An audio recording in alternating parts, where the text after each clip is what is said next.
Welcome back. In a breaking update and an interesting development that has taken place with Pakistani Prime Minister Shehbaz Sharif demanding a critical and honest talk with his Indian counterpart Prime Minister Narendra Modi on what he calls as burning points like Kashmir, as 3 wars with India has introduced extra diseases and distress and poverty and unemployment in his country, where what is being pointed out by one of the English daily in Pakistan, saying that while the country is sliding into deeper economic crisis and Shehbaz Sharif is very obviously begging the world for financial crumbs, India meanwhile is seemingly progressing day by day. So it is some sort of a concern, rather more looks like a regret on part of Shehbaz Sharif while he looks upon India's development. तो मैंने उनसे कहा कि आपने $2 अरब का जो कर्जा दिया है पाकिस्तान को, मेहरबानी कर उसको रोल ओवर कर दें। और पहले मैंने फैसला किया था कि मजीद उनसे मैं कर्जा नहीं मांगूंगा, लेकिन मैं शूमी किस्मत देखिए कि इस वक्त पाकिस्तान जिन मसाइब से मुश्किलात से गुजर रहा है, मैंने फिर आखिरी वक्त फैसला किया और हिम्मत बांधी कि मैं उनसे मजीद कर्जा मांगूं। तो हमारे साथी वज़रा और सब बैठे थे, उनकी भी टीम बैठी थी। तो मैंने कहा कि जनाब मेरे आप बड़े भाई हैं और मुझे बड़ी शर्म आ रही, लेकिन मजबूरी है, हमारे मामलात जो माली मामलात जो हैं इस वक्त बड़े IMF की शराइत में हम जकड़े हुए हैं। अभी भी 9th रिव्यू मुकम्मल नहीं हुआ।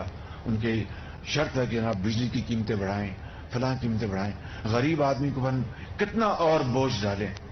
बहरहाल ये तफसील तो मैंने उनको नहीं बताई। मैंने कहा कि मसाइल आप जानते हैं, आप हमें $1 अरब और दे दें। तो उसने कहा कि शहबाज शरीफ आप मेरे भाई, मैं आपको किस तरह इनकार कर सकता हूं, मैं हाजिर हूं। अब देखिए कि उन्होंने तो ये काम कर दिया। जब मैं उनके साथ अलहदा 1-on-1 मीटिंग के लिए मैं गया उनके पास, तो मैंने कहा कि मैंने वहां पर भी सबके सामने कुछ थोड़ी सी बात की। वहां पर मैंने तफसील से बात की कि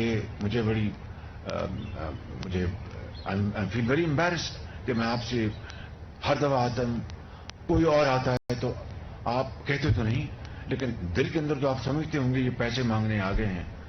तो मैंने कहा कि ये पाकिस्तान एक मिसाल इसकी ये है कि एक हाथ में हमारे एक न्यूक्लियर ताकत है। Well, that is sort of an admission there, Pradeep. What do we make of the Pakistani Prime Minister's comment? Because he seems to be in a regrettable position, but he still wants to talk about Kashmir with India.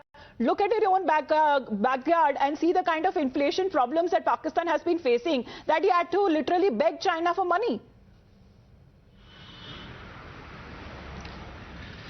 See, even today, the Pakistan is not learning from the mistakes that they have committed. Everybody knows there's a political turmoil. Their economy is in tatters. There is a lot of debt, and even their partners like China and Saudi Arabia had failed to provide them economic cushion. That's one of the reasons you must have seen that how people were struggling for one bag of flour, one bag of atta. They had been fighting. There had been several clashes. Some people have lost their life in Balochistan area. And even today, they are not learning their lessons. Really, things are very bad in backyard. And it's an admission from the Pakistan Prime Minister that every time they're going with a begging ball, they're asking for the money. And that has been continuing for the last several years. I think instead of promoting, aiding and abetting terror and spending money on terror-related activities and trying to bleed India 1,000 cut, had they utilized that money for proper things like development and providing food security to the people, that would have been much better. There's a lot of food insecurity right now in Balochistan. The same is the problem in Sindh, same is the problem in Khyber Pakhtunkhwa, because they are not getting subsidized flour. And Punjab has refused to provide them because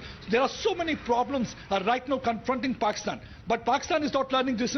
They think that by raking up Kashmir issue, they'll be able to feed several stomachs. There are right now so many accounts in Pakistan. They are criticizing the government. They are saying, what Kashmir you are talking about? First you try to provide us a aate ki bori, and then you talk about Kashmir, because you will not be able to feed Kashmir because you are not able to feed your own people. So this is what is actually being reported from the Pakistani media. But unfortunately, they are not learning their lesson. Every day there is a protest. You talk about Balochistan, you talk about Gilgit-Baltistan. For the last 6-7 days, there are protests going on in Gilgit-Baltistan also. They are saying that our resources are being misused and Pakistan army continues to harass us. A lot of atrocities are being committed.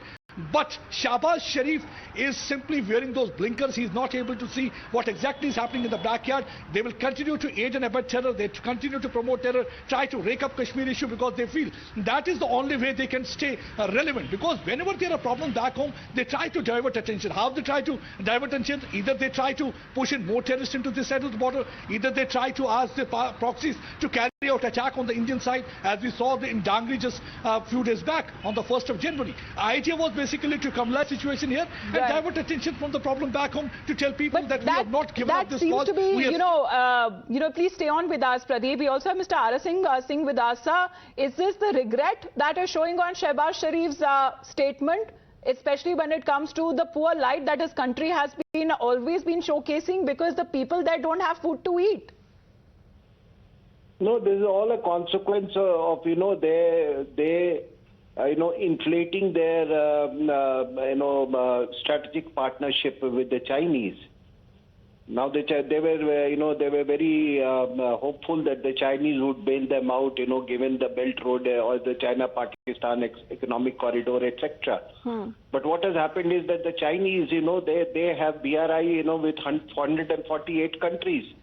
So therefore, wherever they give loans to any country, they cannot, waive off the loans or extend the period or reschedule the loans. So per force now they have to